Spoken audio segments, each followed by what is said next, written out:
Coucou les merveilles, c'est Chloé. Je vous propose un tirage en synchronicité avec l'oracle de la guérison mystique et le Heal Yourself du même auteur. En fait, quand je vous ai présenté la guérison mystique, je vous disais que c'est marrant parce que ce sont deux jeux qui sont du même auteur, donc ils se ressemblent beaucoup dans leur... notamment au niveau du livret, comment il est fait, et ce sont tous les jeux tous les deux des jeux de guérison. Et en même temps, ils sont très différents dans leurs univers, au niveau des illustrations, et je me disais que ça pouvait être sympa de les faire se rencontrer au sein d'un même tirage. Donc je vous laisse vous concentrer sur une question que vous aimeriez poser à ces jeux, et hop, je vous montre les trois tirages. Donc le premier est ici, le deuxième au milieu, et le troisième il est là. Donc je vous laisse faire votre choix, et on va voir ce que ça nous dit. Alors, le premier tirage. Donc là, on a une carte de l'oracle de la guérison mystique.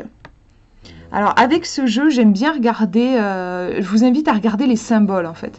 Un petit symbole dans la carte qui va vous interpeller. Alors, il y a beaucoup de choses. Bon, déjà, ils ont des armes. Moi, c'est le premier truc qui me marque, mais faites le lien aussi avec votre question, connectez-vous à votre question et voyez un truc qui va attirer votre regard.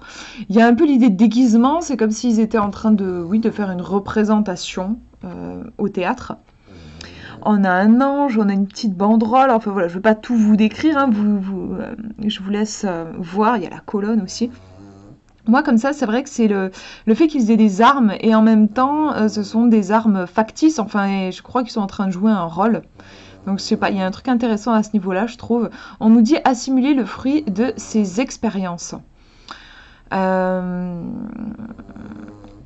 C'est marrant, je trouve, parce que moi, je vois des théâtres. Le théâtre, il peut y avoir un côté un peu catharsis. En fait, au théâtre, on va vivre certains événements. Oui, c'est ça. On va vivre certains événements. Et à travers cette projection, en fait, on va se projeter dans une histoire. Bah, c'est la fameuse catharsis. On va pouvoir sortir certaines choses en nous qui étaient coincées. On va les vivre un petit peu, mais de façon détournée. Et c'est aussi une façon finalement de vivre des expériences. Ça me fait aussi penser à la lecture, quand on lit par exemple un roman ou quand on regarde un film aussi, on va vivre des aventures et on va pouvoir aussi s'en nourrir. Il y a une forme d'apprentissage en fait qui se fait par l'expérience ou par aussi l'observation. Voir quelqu'un qui expérimente quelque chose, c'est aussi une façon d'apprendre. Donc on va regarder le livre. Alors où est-ce que je l'ai mis? Il est là. Mon petit chien qui ronfle à côté, vous l'entendez sûrement. Alors, on nous dit prenez conscience de ce qui vous impacte. Donc c'est intéressant parce que si je reviens sur l'idée de théâtre ou de film ou de livre, c'est vrai que ce sont des trucs, des supports artistiques qui vont nous toucher, nous impacter quelque part à un endroit, quoi. Êtes-vous constamment submergé par le chaos? Avez-vous le sentiment d'affronter drame après drame? Prenez davantage conscience de ce qui vous impacte. Votre corps, en particulier votre système digestif, vous demande de poser des limites fermes et d'instaurer une pratique curative susceptible de vous détendre, de respirer correctement et d'intégrer vos expériences de vie. On vous dit qu'il est essentiel d'être attentif à ce qui vous entoure pour découvrir les personnes, les situations et les environnements que vous devez modifier. Donc on retrouve cette idée d'observation comme quand on est au théâtre. On va observer, on vous demande en fait d'observer ce qui se passe et comment les choses vous impactent et de prendre une décision en fonction de ce que vous avez vu et de ce que vous avez ressenti. Par exemple, si je suis en train d'observer que dans mon travail, je ne me sens pas à l'aise dans l'équipe, qu'il y a des tensions et que moi, ça ressort sous forme d'un malaise, je vais pouvoir prendre des décisions. Par exemple, je peux décider d'aller parler, ouvrir le dialogue avec les gens ou au contraire peut-être me trouver une petite bulle pour me réfugier me mettre un petit peu à l'abri si je ressens avant tout un besoin de sécurité. Après, une fois en fait que vous avez bien observé et identifié ce qui va pas, vous pouvez chercher le besoin à nourrir. Donc ça peut être, comme je disais, un besoin de communiquer, par exemple dans mon exemple, ou un besoin de se mettre en sécurité. En tout cas, c'est super important, voilà, de l'identifier pour pouvoir passer à l'action et se sortir de ce qu'on nous décrit dans le livre, cette sensation d'être submergé par le chaos. Quand on a ce sentiment-là, c'est que au lieu d'assimiler le fruit de ces expériences, on est un petit peu victime, on est ballotté dans tous les sens et peut-être qu'on ne prend pas de décision en fait. Donc la carte va plutôt dans le sens de se responsabiliser à ce niveau-là. On va regarder la deuxième carte donc, qui est issue du jeu en anglais. On nous dit letting go, donc il y a des choses à laisser partir. C'est une carte qui invite plutôt au lâcher prise.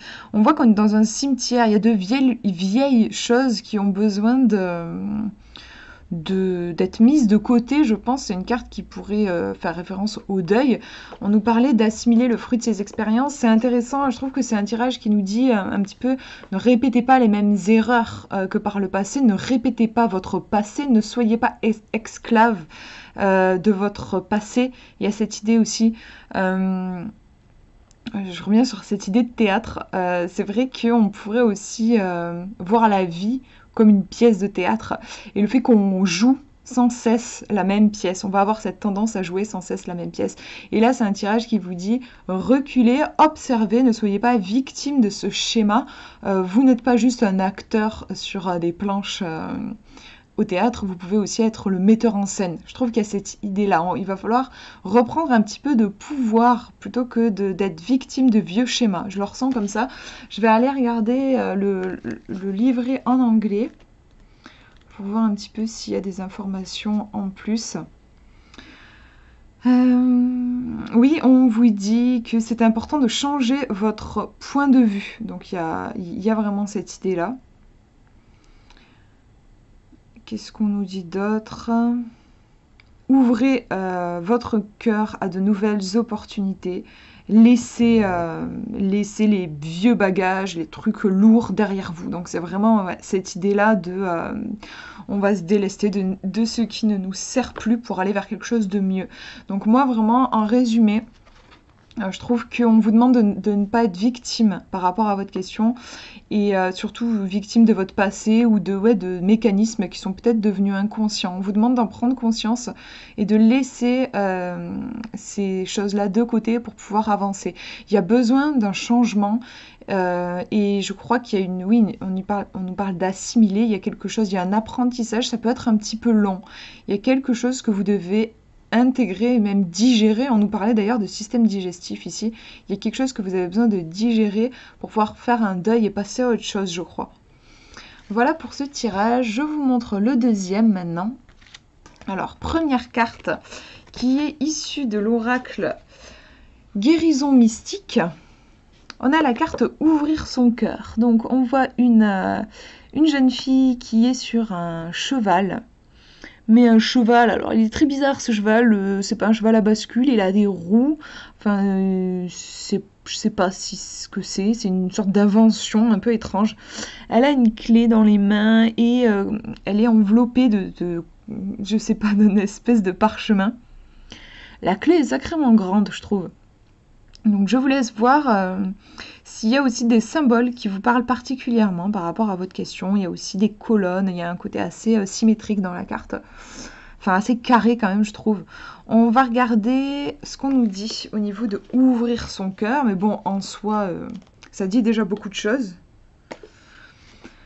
Alors c'est déjà une carte qui peut être très sympa pour des questions au niveau de l'amour.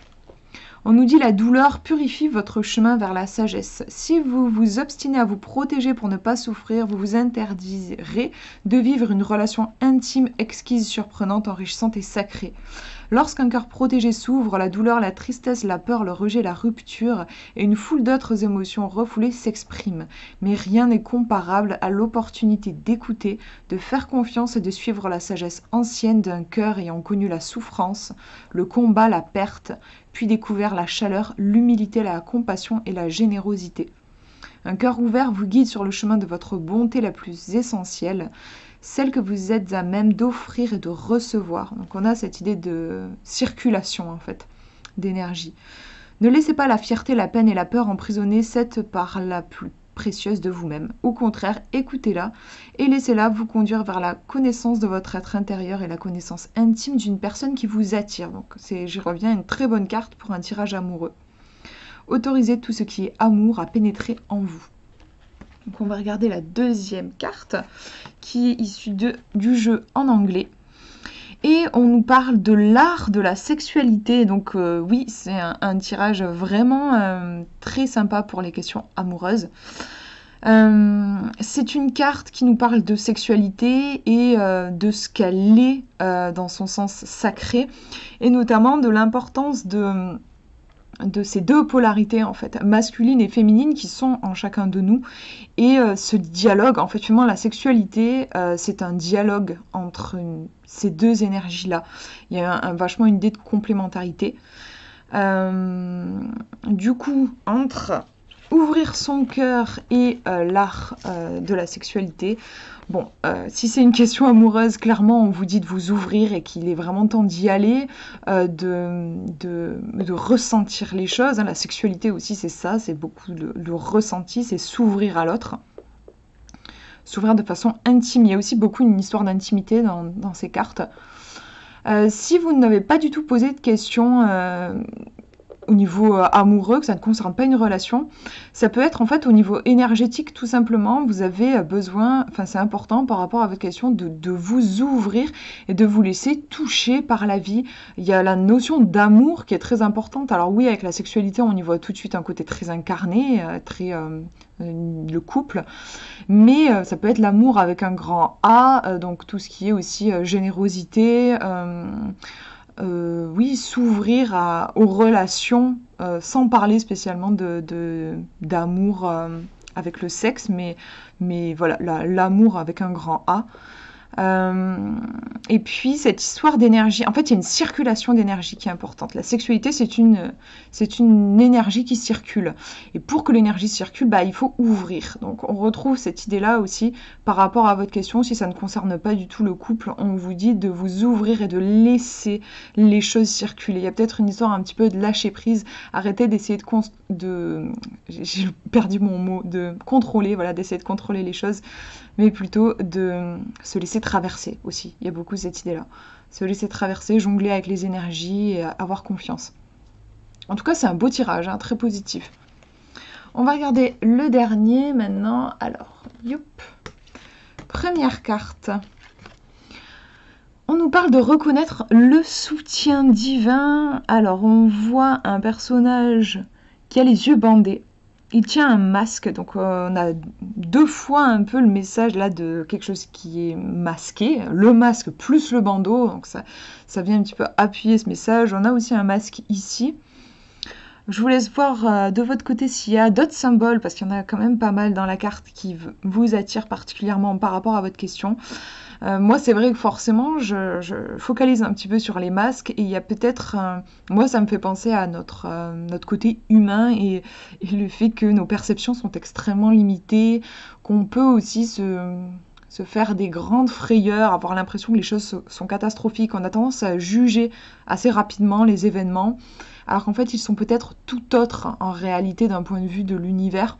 Donc là, on nous parle de reconnaître le soutien divin, c'est-à-dire peut-être de laisser de côté cette vision humaine qui est très étriquée, où on a tendance à classer les choses très vite et à croire qu'on sait, alors qu'en réalité, on ne sait rien, et faire confiance un petit peu au divin, à l'univers. Voilà, s'en remettre un petit peu à quelque chose de plus grand. On va regarder dans le livret. En tout cas, je trouve que on a l'idée avec cette carte par rapport à votre question que vous n'avez peut-être pas toutes les cartes en main. Enfin, vous ne voyez pas les choses clairement, je crois. Il y a un truc comme ça, quoi. Vous êtes peut-être aveuglé par quelque chose. Ça peut être aveuglé par des émotions, par exemple. On nous dit, vous recevez plus de soutien des armées célestes que vous ne l'imaginez. Votre rôle consiste à accepter le soutien des êtres supérieurs pour participer pleinement et consciemment à votre développement intérieur. De votre réveil où vous vous endormez, de votre réveil au moment où vous vous endormez, vous renforcez ou affaiblissez votre capacité à recevoir l'aide et le pouvoir régénérateur des êtres supérieurs. Pour qu'un soutien vivant pénètre dans votre vie, commencez votre journée par une méditation puissante qui vous reconnecte à votre esprit. Concentrez-vous sur la beauté de ce qui vous entoure et offrez de l'aide à ceux qui sont prêts à la recevoir. Bon, je vais pas tout vous lire parce que sinon ça va être un peu long, mais je rajouterai: donnez-vous le temps d'examiner tout type de projet artistique ou créatif.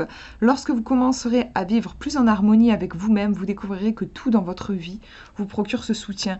J'aime bien l'idée d'aller vers l'art pour se reconnecter à l'essentiel. On nous dit avec cette carte en fait que l'essentiel est en nous, c'est notre âme, c'est notre quintessence, et c'est du coup aussi le divin, parce que le divin est en nous aussi. On peut l'appeler de plein de noms différents, mais oui, moi j'aime bien appeler ça le divin. C'est comme une sagesse qui est accessible à tout moment, n'importe quand, nuit et jour, n'importe quelle heure. On a accès à cette sagesse, mais encore faut-il se donner la peine de l'écouter, d'aller vers elle, lui donner le droit de s'exprimer, plutôt que d'être tout le temps dans le brouhaha incessant de notre mental. Donc là, je crois qu'on vous demande de peut-être faire... Il y a un petit côté retraite spirituelle, en fait. Il va falloir trouver peut-être un moyen de passer au-delà de certaines inquiétudes et de certains jugements pour voir les choses plus clairement. C'est bien sûr une carte aussi qui vous propose de demander de l'aide à votre ange gardien, l'univers. Selon vos croyances, vous pouvez demander du soutien à des forces invisibles. On va regarder la deuxième carte, donc du jeu en anglais. Alors ici, c'est une carte qui est douloureuse, hein. On nous parle du trou dans l'âme. Alors c'est super intéressant, je trouve, parce que justement, là, c'est une carte qui parle de l'âme en fait, hein. Une âme, mais qui a été oubliée. Une sagesse qu'on a oubliée, une sagesse on a mis des couches dessus. Peut-être on a mis un masque dessus, on a mis un bandeau dessus, en tout cas. On n'y a plus accès, on la voit même plus, on la reconnaît même plus, peut-être qu'on n'y croit même plus en fait qu'elle soit là. Et donc voilà, le trou dans l'âme, je trouve que ça reprend cette idée-là d'une âme qui est là, mais il y a des couches de souffrance en fait, je crois, tout simplement. On ressent quand même, il y a du sang, puis on a ce personnage ailé en squelette, mi-squelette, mi-ange, et on dirait qu'on est dans un espèce de cimetière. Enfin, pour moi, il y a vraiment là, c'est une carte qui représente les deuils, les blessures, ça peut être des traumatismes qui arrivent comme des couches qui vont se mettre sur notre âme, notre enfant intérieur, enfin le côté très pur qu'on a à la base, et très sage, et qui est plein de connaissances, qui sait en fait. Et ben il va y avoir plein de couches qui se rajoutent dessus, et en fait on ne sait plus du tout que ça existe. Donc là, par rapport à votre tirage, il y a besoin, je crois, de faire comme un nettoyage, il va falloir se purifier, prendre le temps. Moi je vois un côté presque retraite spirituelle. Si vous pouvez prendre un peu de temps pour vous, ça serait important. En tout cas, au moins, ne serait-ce que d'avoir conscience, de prendre conscience que vous n'êtes pas la souffrance, vous n'êtes pas vos traumatismes, vous n'êtes pas tous les souvenirs, toutes les choses que vous avez vécues. Ce ne sont que des choses que vous avez traversées, mais ça ne vous définit pas. Vous restez une âme lumineuse et au pouvoir illimité, en fait. Donc ça, c'est plutôt une bonne nouvelle. En soi, le tirage n'est pas négatif, c'est même beau le message qui vient vous transmettre. C'est que vous avez cette sagesse au fond de vous, mais on vous demande peut-être d'y croire à nouveau, en fait. Donc c'est un tirage qui est quand même assez lourd au niveau des énergies. Moi, j'éviterais de passer à l'action spontanément avec un tirage comme ça, parce qu'il y a besoin, en fait, vous voyez, de faire un petit travail en amont, quoi, pour se retrouver. Je crois qu'il y a une histoire comme ça, en fait, un besoin de se retrouver. Voilà pour ces tirages. J'espère que ça vous aura parlé. Je vous fais de gros bisous. Prenez bien soin de vous.